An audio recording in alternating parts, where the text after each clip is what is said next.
I stood less than 10 meters from Audrey as she began her perfect introduction. "This is Audrey Brooks, a Stanford graduate now running a family clinic." "Samuel," her husband said, pride unmistakable in his voice. I said nothing, just stood there, listening and waiting. Audrey smiled, nodding gracefully as if it were all true. But then, a doctor among the guests stepped forward. "I went to Stanford too," he said. "Which class were you in?"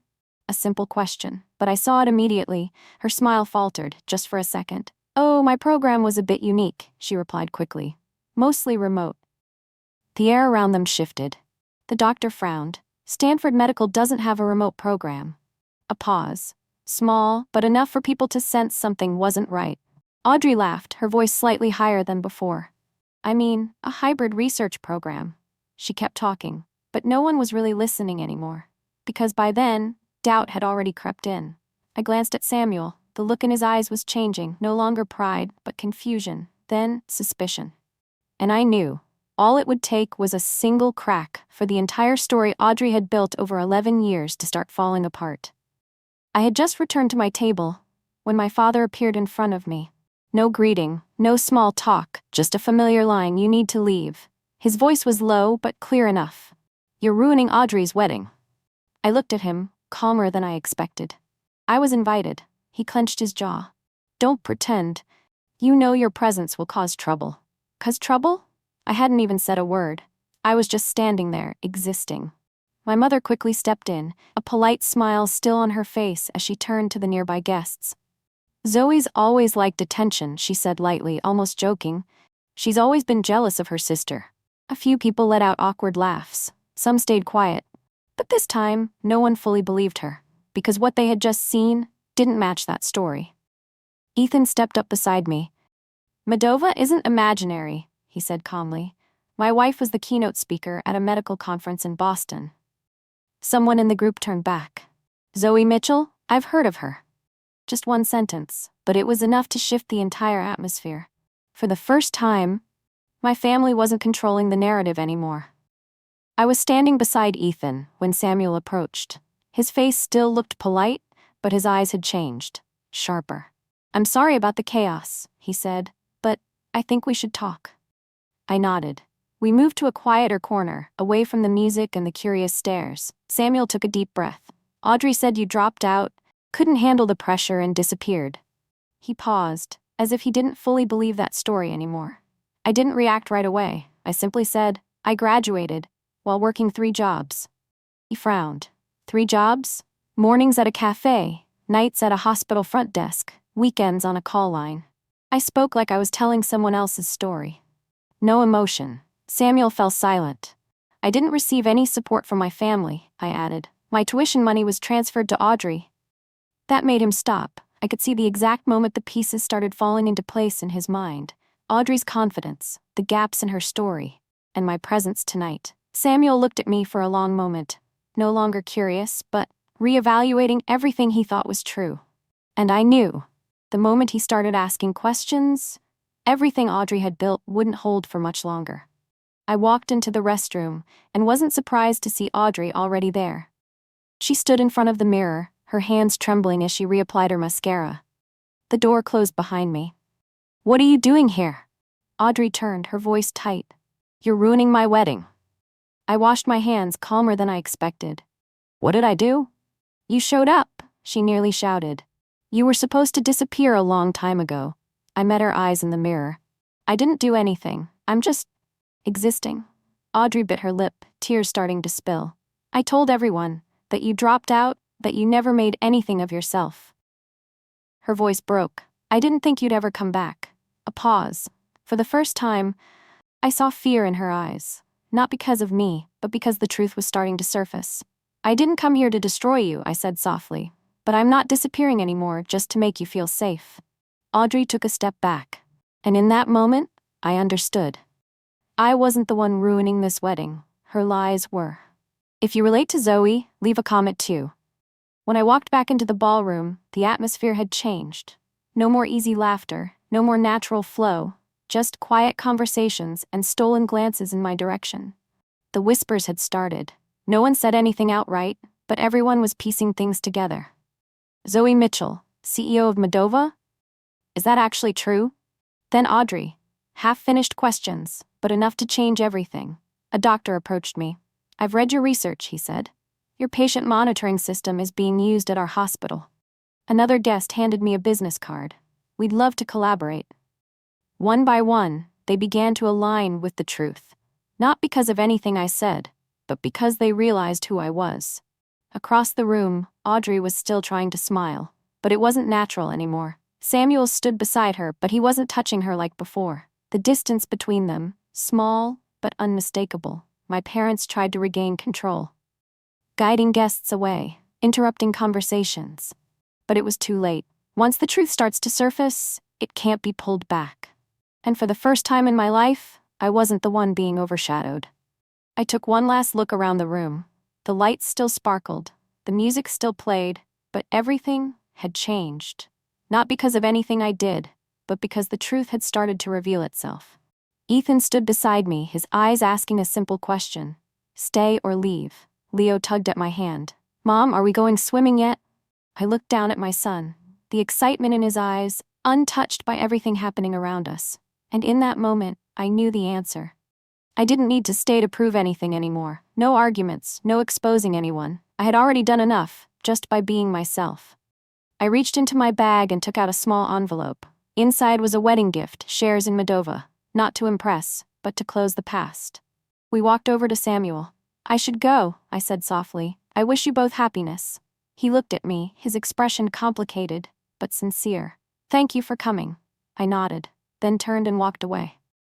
No one stopped me, no one called my name. But this time, I wasn't leaving like I did 11 years ago. Not being thrown out, but choosing to walk away on my own.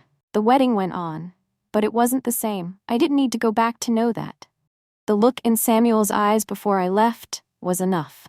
A week later, things began to crack. Samuel reached out to me, not as a happily married man, but as someone trying to understand the truth. Audrey said you dropped out, he told me over the phone. But what I saw that night didn't add up. I didn't tell him much more. Just confirmed what he needed to know. The rest he figured out on his own, and he did. Piece by piece, the details started to surface. Audrey never went to Stanford. She didn't run a clinic. She wasn't the person she had made everyone believe she was. Just a role she had been playing. And once one lie is exposed, the others start to unravel. Not long after, Samuel discovered something else. The family clinic, the invoices, the insurance codes, numbers that didn't match. An investigation began, slow but certain. I heard about it and stayed silent. No satisfaction, no sense of victory, just a familiar feeling. The truth had finally found its way out. When everything started to fall apart, I had the chance to do something I had once imagined so many times. Revenge. All it would take was one phone call, one confirmation from me, the CEO of Moldova, and that investigation could speed up dramatically. I knew it. Samuel knew it too. He met me in my office, his eyes tired. I don't want to drag you into this, he said, but they've been doing this for years. I looked out the window, the city stretching below. A part of me wanted to end it all quickly, wanted them to feel exactly what I had gone through. But then I remembered something. It took me 11 years to build this life. A life that has nothing to do with them. I turned back to Samuel.